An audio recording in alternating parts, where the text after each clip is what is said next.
À l'approche de l'automne, le virus du Nil occidental demeure préoccupant dans notre région. D'ailleurs, dans un communiqué, le Bureau de santé de l'Est de l'Ontario rappelle au grand public d'être vigilant. Pour en discuter, je joins le médecin hygiéniste du bureau, Dr Miatis. Bonsoir. Bonsoir.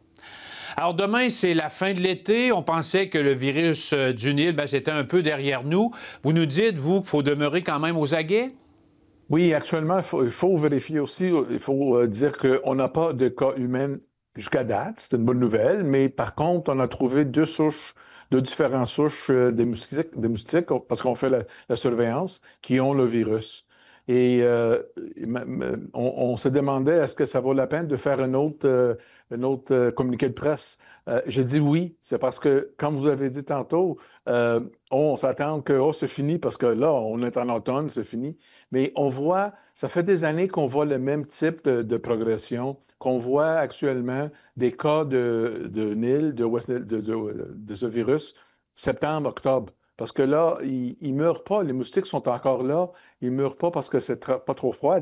Donc, on le voit. Donc, ce n'est pas la première fois qu'on voit des souches ou qu'on aurait des cas en mois de septembre, même en octobre. Donc, c'est pour ça qu'on a dit qu'il faut toujours faire la surveillance et être au courant que ce risque est encore là. Mais vous dites que c'est une source de préoccupation, mais que les risques sont minces. Mais quand ça se produit, quoi, ça devient grave? Oui. En effet, la plupart des gens qui sont infectés par ce virus, parce que faut être mordu par le moustique, parce que c'est le moustique qui le transmet, la plupart des gens ont des légers symptômes, comme une rhume, un peu de la fièvre, ça s'en vient. Surtout les personnes âgées ou les personnes avec des maladies chroniques, ils peuvent subir des complications neurologiques. Autrement dit, ça affecte le cerveau. Donc, ils tombent en coma, ils ont une céphalite, etc., qui pourrait être très dangereux. C'est pour ça qu'on voit, si on voit des cas très sévères, on les voit à l'hôpital. Parce que la plupart des gens, ils pensent qu'ils ont une grippe, donc ils ne vont pas à l'hôpital pour se faire traiter ou se faire tester. Mais une fois qu'ils rentrent à l'hôpital, puis on a ce type de symptômes, à ce moment-là, on fait le test. C'est comme ça qu'on découvre que c'est ce virus. Malheureusement, il n'y a pas de traitement pour ça. Donc, c'est toujours un traitement supportif à l'hôpital, on donne liquide, etc., mais il n'y a pas de traitement spécifique. C'est pour ça qu'on dit, fais attention, le menace est encore là.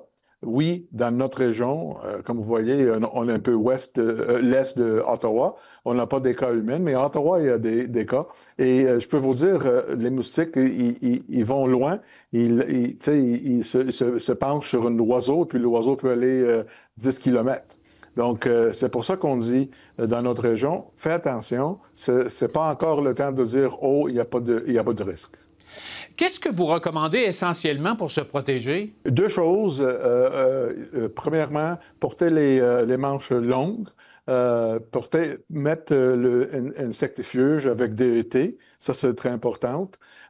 Si vous allez sortir, surtout dans les bois, etc., peut-être éviter le matin, éviter le soir, parce que c'est là qu'on voit le moustique. Ça, c'est une chose pour se protéger de façon personnelle. L'autre chose qu'on peut faire autour de notre maison, parce qu'on sait que les moustiques, on peut diminuer la population de moustiques en vraiment faire attention de ne pas avoir d'accumulation d'eau dans les...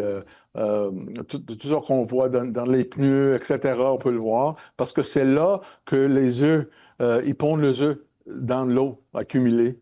Donc, si vous avez de l'eau accumulée autour de votre propriété, éliminez-le. Comme ça, vous allez éliminer la chance de moustiques de se propager. Donc, c'est deux choses. Au niveau de votre environnement et au niveau de votre personne, de votre corps. Souhaitons que votre message soit entendu. Merci beaucoup pour l'entrevue. Pas de problème.